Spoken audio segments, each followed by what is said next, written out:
안녕하십니까. 컴퓨터 고정 고고싱 컴퓨터의 15년째 컴파니 인생을 하고 있는 고싱이 형입니다. 오늘의 할 컨텐츠는 1세대에서부터 10세대까지 i5에 대해서 한번 알아보겠습니다.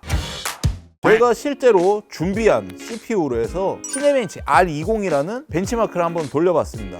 자, 첫 번째로 1세대입니다. 1세대는 모델명 저희가 구한 CPU는 i5 750이라는 제품이고요. 이 제품 같은 경우에는 출시 시기가 2009년 9월 달에 출시를 했습니다. 1세대 i5 750 제품에는 H5 이런 보드들이 붙었었고요. 시네벤치 R20의 싱글 점수 172점이 나왔습니다. 멀티 테스트 점수는 667점이 나왔습니다. 실제로 제가 벤치마크 프로그램을 돌린 거와 패스마크 점수를 한번 비교를 해봤는데요. 패스마크 점수 같은 경우에는 2581점이 나왔고요. 시네벤치 R20의 멀티스레드 점수는 현 시대에 나와 있는 라이젠 라인 590X 시네벤치 R20의 싱글 점수와 매우 비슷한 성능을 보였습니다. 590X 코어 하나랑 750 CPU 전체의 성능과 비슷하다고 봐야 되겠죠. 굉장히 옛날 CPU라서 성능이 참 후지네요. i5 제품 중에 유일하게 내장 그래픽이 없는 세대였고요. 그리고 이 CPU가 나왔던 시기에 와우 리치왕의 분노 확장팩과 아이온 등이 등장으로 MMORPG의 호황세를 겪었던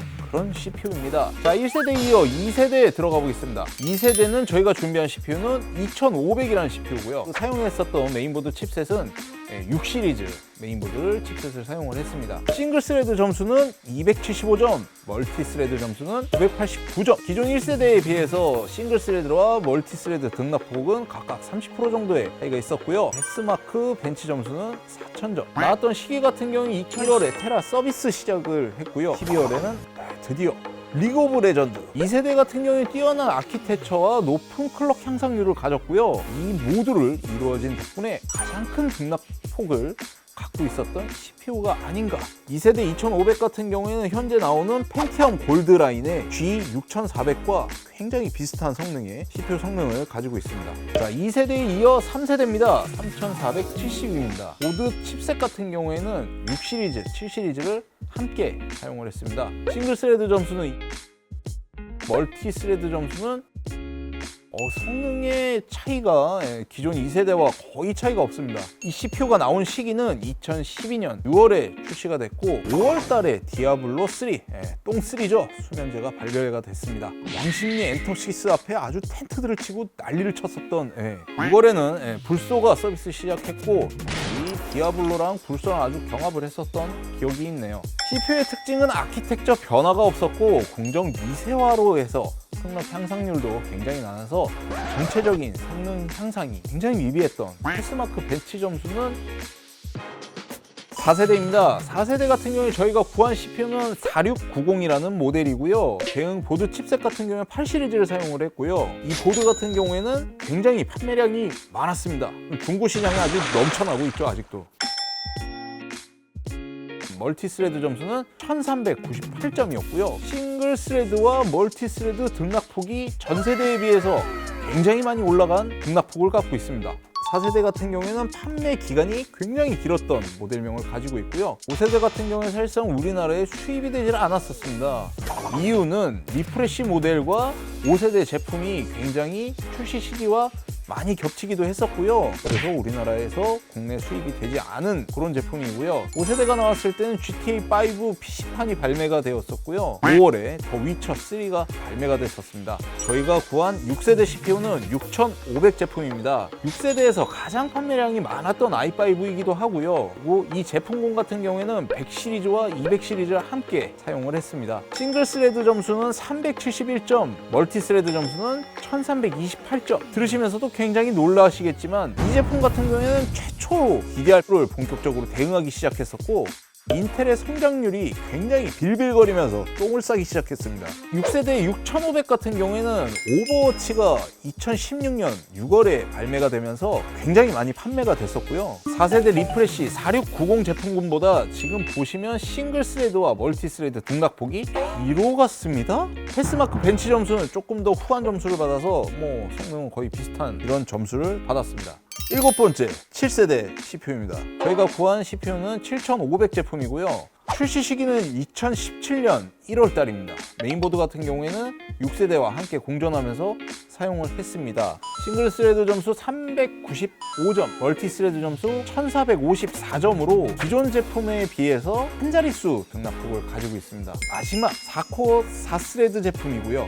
배그가 출시가 되면서 판매량이 굉장히 많이 올랐습니다. 8세대 제품 CPU는 i5 8500 제품이고요. 코드네임도 네이밍 자체가 거의 비슷한 느낌으로 들어가죠. 대응 보드 칩셋 같은 경우에는 300 시리즈를 사용을 했고요. 싱글 스레드 점수는 425점, 멀티 스레드 점수는 2385점으로 기존 싱글 스레드 등락폭은 한 자릿수, 멀티 스레드 등락폭은 가장 높은 등락폭을 가지고 있습니다. 멀티 스레드에서. 이렇게 높은 멀티 스레드 등락폭을 가질 수 있는 첫 번째 이유는 2018년 4월에 AMD 라이젠 아주 성능이 많이 올라갔던 2600 제품이 출시가 됐습니다. 인텔 최초의 6코어 6스레드 제품이고요. 현재 나오고 있는 i3의 1300 제품과 굉장히 비슷한 성능을 가지고 있는 CPU입니다. 자, 9세대로 넘어오면서 아주 재밌는 일이 생겼습니다. CPU 뒤에 F라는 모델이 붙기 시작했는데요. 저희가 구한 i5 9400F가 이 중에 하나입니다. 유추하기로는 수율 양품을 높이기 위해서 불량 칩셋을 더 많이 활용한 것이 아닌가. 출시 시기는 2019년 1월. 자, 이때서부터 슬슬 깎기 장인이라는 아주 놀림거리를 받고 있었는데요. 자, 5세대에 거쳐 5세대, 6세대, 7세대, 8세대, 9세대 다섯 번째 14나노 플러스 공정을 거친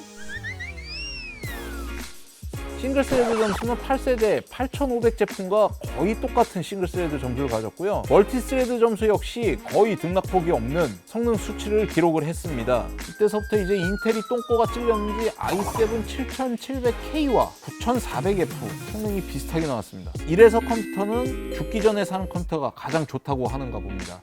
자, 현재 판매되고 있는 10세대 i5 1400F 제품입니다. 출시 시기는 2020년 6월이었고요. 대응 보드 칩셋 같은 경우에는 400 시리즈를 채택을 했고요. 저희가 실제 젠 싱글 스레드 점수 같은 경우에 441점, 멀티 스레드 점수 같은 경우에는 3171점. 기존 9세대 제품과 굉장히 높은 멀티 스레드 등락폭을 가지고 왔습니다. 기존 9세대 i5 같은 경우에는 6코어 6스레드를 가지고 왔었는데 10세대로 오면서 6코어 12스레드로 뻥튀기 되면서 전전 세대 i7과 같은 체급이 됐죠. 처음으로 가성비라는 조롱거리를 당하기 시작했고요. i5 1400F 10세대 i5가 나왔을 때 사펑 2077 덕에 아주 많이 판매가 될 줄 알았습니다. 자, 이렇게 1세대에서부터 10세대까지 i5를 총 한번 모아봤었는데요. 새로 나오게 될 11세대 제품군 같은 경우에는 어떻게 나오게 될지 기대가 됩니다. 빨리 나와야 AMD의 신작들이 나올 텐데 말이죠. 자, 오늘 저는 컴퓨터 읽어주는 고고싱 컴퓨터의 고싱이 형이었고요. 저는 다음 시간에 좀 더 알차고 재밌는 컨텐츠로 다시 한번 인사드리겠습니다.